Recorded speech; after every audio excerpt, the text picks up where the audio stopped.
बच्चों अभी तक हमने क्लास 12th में फिजिक्स सब्जेक्ट में फर्स्ट चैप्टर शुरू किया था। फर्स्ट चैप्टर जिसका नाम वैद्युत क्षेत्र और वैद्युत विभव, जिसमें हम विद्युत आवेश और कूलाम के नियम के बारे में पढ़ चुके हैं। अब हम पढ़ेंगे वैद्युत क्षेत्र के बारे में। बच्चों, वैद्युत क्षेत्र किसी आवेश के चारों ओर का वह क्षेत्र होता है जिसमें हम कोई दूसरा आवेश ले जाएं तो उससे आकर्षण या प्रतिकर्षण का अनुभव हो। ये आकर्षण या प्रतिकर्षण बल क्या है? एक वैद्युत बल है जो कि उस आवेश द्वारा लग रहा होगा अन्य आवेश पर। यानी किसी आवेश के, या अगर हम बहुत सारे आवेशों को एक जगह पर रख रहे हैं तो उस पूरे आवेश के समूह के द्वारा लगने वाला जो वैद्युत बल है वो दूसरे अगर किसी आवेश द्वारा महसूस किया जा रहा है और जहाँ तक महसूस किया जा रहा है वहाँ तक वो वैद्युत क्षेत्र कहलाता है। तो परिभाषा है ये इसकी कि किसी आवेश के चारों ओर का वह क्षेत्र जिसमें कोई अन्य आवेश आकर्षण बल या प्रतिकर्षण बल, जिनको हम संयुक्त रूप से वैद्युत बल बोल सकते हैं, इस वैद्युत बल का अनुभव करता है तो वह क्षेत्र वैद्युत क्षेत्र कहलाता है। वैद्युत क्षेत्र में कोई भी आवेश चलने के लिए स्वतंत्र होता है और अगर वो चलने के लिए स्वतंत्र है तो वैद्युत क्षेत्र में वह चलने भी लगेगा, गति करने लगेगा। और किस दिशा में गति करेगा? जिस दिशा में वैद्युत बल लग रहा होगा। यानी आकर्षित होगा तो वो आवेश की तरफ ही मूव करेगा और अगर प्रतिकर्षित होगा तो आवेश से दूर हटेगा। अगर बल की दिशा निरंतर बदलती जा रही है वैद्युत क्षेत्र में तो आवेश दिशा बदलते हुए गति करेगा और ये किसी भी आवेश की, वैद्युत क्षेत्र में किसी भी आवेश की जो चलने की दिशा है वो दिशा को अगर हम वक्राकार बनाते जाएं तो वह इस प्रकार से बनेगा कि उसको हम कह सकते हैं कि वैद्युत बल रेखाएं। अगर हम पॉजिटिव चार्ज हमने कहीं रखा हुआ है और इस पॉजिटिव चार्ज की वजह से इसके आसपास का जो क्षेत्र है उस क्षेत्र में जो वैद्युत बल रेखाएं होंगी वो बाहर निकलती हुई होंगी। पॉजिटिव चार्ज से वैद्युत बल रेखाएं या वैद्युत क्षेत्र या वैद्युत बल की दिशा जो होगी वो बाहर निकलती हुई होगी। इसी तरह अगर हम नेगेटिव चार्ज की बात करते हैं, कोई नेगेटिव चार्ज रखा हुआ है तो उसके आसपास के क्षेत्र में जो वैद्युत क्षेत्र जो फैला हुआ है उसके आसपास, उसमें जो वैद्युत बल रेखाओं की दिशा होगी वो उससे अंदर आती हुई होंगी, आवेश की ओर आती हुई दिशा होती है। और बच्चों इसी तरह से देखिए तो अगर पॉजिटिव और नेगेटिव चार्ज को आपस में एक साथ थोड़ी ही दूरी पर रखा जाए, यानी एक दूसरे के पास में लाया जाए, तो उन आवेशों के बीच आकर्षण कैसे होता है? इससे बाहर निकलता हुआ है वैद्युत बल, जबकि नेगेटिव चार्ज में अंदर की ओर आता हुआ है। तो इस तरह से इन दोनों में आकर्षण होने लगता है। ये दिखा रहा है कि पॉजिटिव और नेगेटिव चार्ज में आकर्षण है। पॉजिटिव चार्ज से बाहर निकलती हुई। और अगर हम दो सजातीय आवेशों को ले आएं, यानी अगर हम दो पॉजिटिव चार्जेस को पास पास में ले आते हैं तो क्या होता है? चूँकि यहाँ से जो किरणें, जो बल रेखाएं हैं वो बाहर निकलती हुई हैं, तो इसकी वजह से जो बल रेखाएं बाहर निकलती हुई होंगी और इसकी वजह से दोनों आपस में एक दूसरे को प्रतिकर्षित करेंगी, एक दूसरे को दूर जाने का प्रयास करेंगी और इनके बीच में कोई एक बिंदु होगा जो कि उदासीन भी होगा, जहाँ पर ये दोनों के प्रभाव आपस में निरस्त हो रहे होंगे। पर दोनों पॉजिटिव चार्जेस के जो प्रभाव हैं, जो इफ़ेक्ट हैं, वो जो उनसे लगने वाला वैद्युत बल है वो आपस में निरस्त हो रहा होगा, जिसकी वजह से ये एक दूसरे को आपस में प्रतिकर्षित करते हैं। ये जो काल्पनिक रेखाएं हम लोग बना रहे हैं, ये वास्तव में ये निकलती हुई रेखाएं ऐसी दिखती नहीं हैं। ये जो रेखाएं वास्तव में तो आवेश भी दिखाई नहीं देता है, लेकिन बस उसे हम महसूस कर सकते हैं। तो ये जो काल्पनिक रेखाएं हम बना रहे हैं, इन काल्पनिक रेखाओं को हम कहते हैं वैद्युत बल रेखाएं, जिसको कि हम वैद्युत क्षेत्र को प्रदर्शित करने के लिए यूज़ करते हैं। वैद्युत बल रेखाएं। तो वैद्युत बल रेखाएं जो हैं वो बहुत इम्पॉर्टेंट है जानना आपको। वैद्युत बल रेखाएं जो हैं वो किसी वैद्युत क्षेत्र में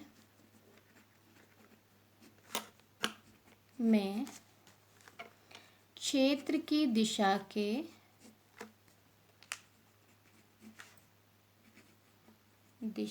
के अनुदिश खींची गई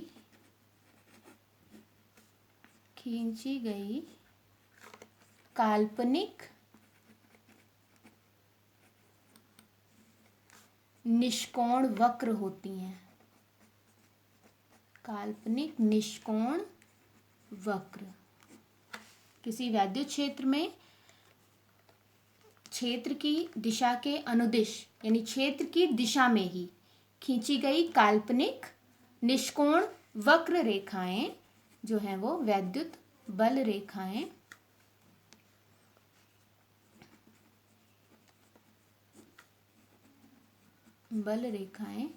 कहलाती हैं।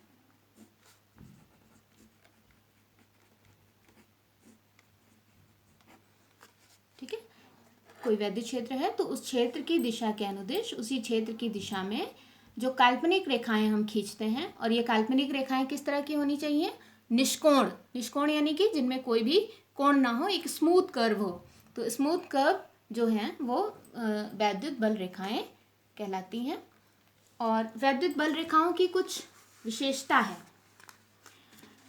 वैद्युत बल रेखाओं की विशेषताएं ये भी नोट करने वाली और याद करने वाली चीज़ें हैं कि इसकी कुछ जो विशेषताएं हैं। पहली तो विशेषता ये है कि वैद्युत बल रेखाएं धन आवेश से चलकर ऋण आवेश पर समाप्त होती हैं।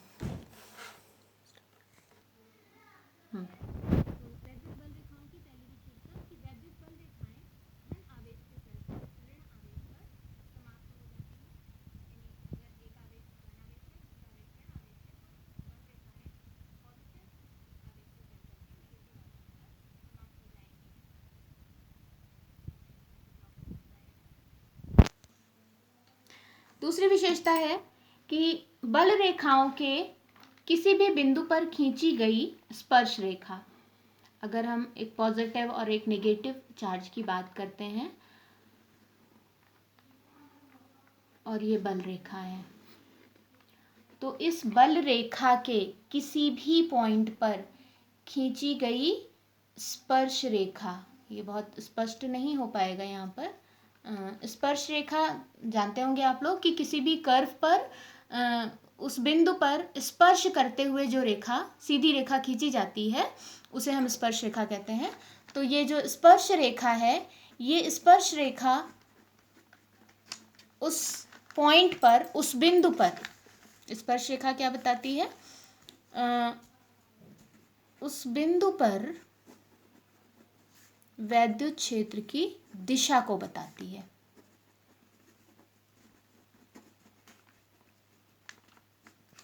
ठीक है, तो वैद्युत बल रेखा जो कि एक कर्व्ड लाइन है, जो कि एक कर्व है, जो वक्र रेखा है, उसके किसी बिंदु पर जब हम स्पर्श रेखा खींचते हैं तो ये स्पर्श रेखा उस डेफिनेट पॉइंट पर, जिस बिंदु पर हमने स्पर्श रेखा खींची, मान लो ये पॉइंट P है, तो इस पॉइंट P पर, P बिंदु पर वैद्युत क्षेत्र की दिशा को प्रदर्शित करती है। तो इसका दूसरा गुण क्या हो गया?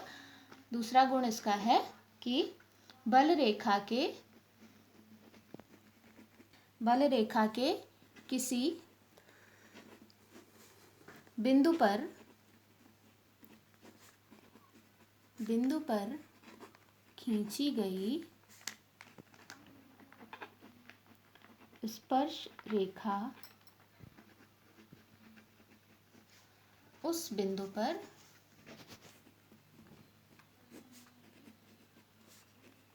क्षेत्र की दिशा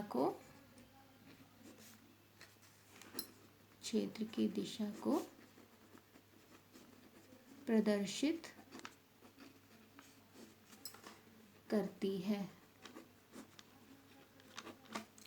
अब तीसरे गुण के बारे में बात करें।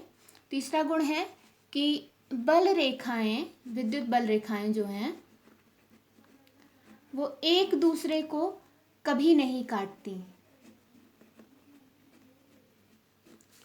एक दूसरे को कभी नहीं काटती। क्यों नहीं काटती हैं? ये विद्युत बल रेखाएं एक दूसरे को कभी नहीं, अगर बहुत पास पास में हैं तो एक दूसरे से बिल्कुल सट करके निकलेंगी या एक दूसरे से दूर हट जाएंगी, लेकिन एक दूसरे को कभी भी क्रॉस नहीं करती हैं। यानी कि इस तरह से एक बल रेखा और ये दूसरी बल रेखा, ये बात असंभव है, ये कभी नहीं होगा। ये इसलिए नहीं होगा क्योंकि अभी अभी हमने दूसरे गुण में जब बताया था तो हमने कहा था कि किसी भी पॉइंट पर खींची गई जो स्पर्श रेखा है वो वैद्युत क्षेत्र की दिशा, तो एक ही विद्युत क्षेत्र में अगर हम दो रेखाओं को काटते हुए दर्शाएं, तो काटते हुए दर्शाएं तो अगर हम इसकी स्पर्श रेखा खींचें, उसी बिंदु पर दोनों कर्व पर स्पर्श रेखाएं खींचें, तो ये पहली दिशा और ये दिखाएगी उस क्षेत्र की दूसरी दिशा। तो क्या ये बताइए कि क्या किसी भी इलेक्ट्रिक फील्ड में, सेम इलेक्ट्रिक फील्ड में, उसी इलेक्ट्रिक फील्ड की दो दिशाएं हो सकती हैं?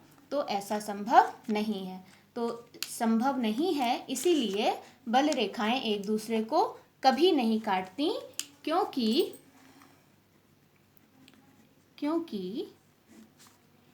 एक ही क्षेत्र की दो दिशाएं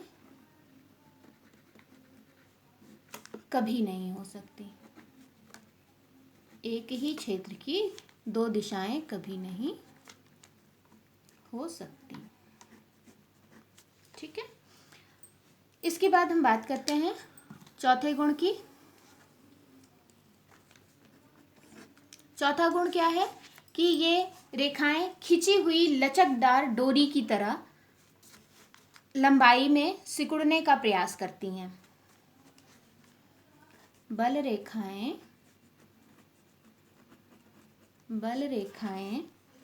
खिंची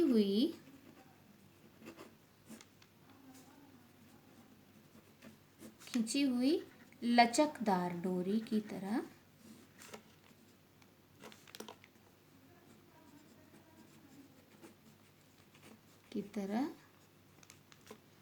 लंबाई में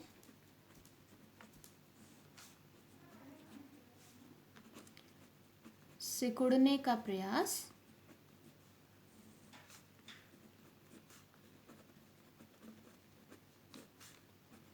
करती हैं।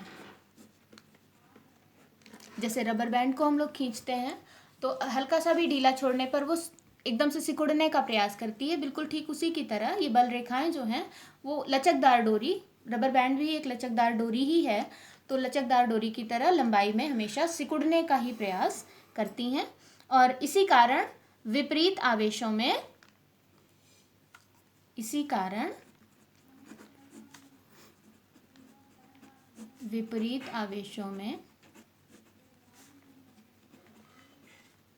क्या होता है? आकर्षण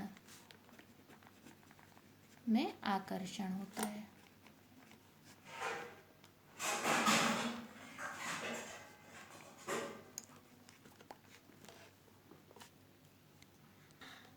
पांचवा गुण है कि ये रेखाएं, जो बल रेखाएं हैं, ये लंबवत दिशा में, लंबाई की लंबवत दिशा में, बल रेखाएं लंबाई की लंबवत दिशा में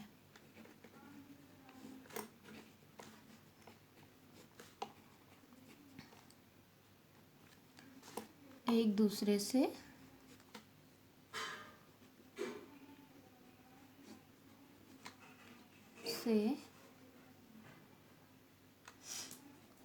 दूर हटने का प्रयास करती हैं।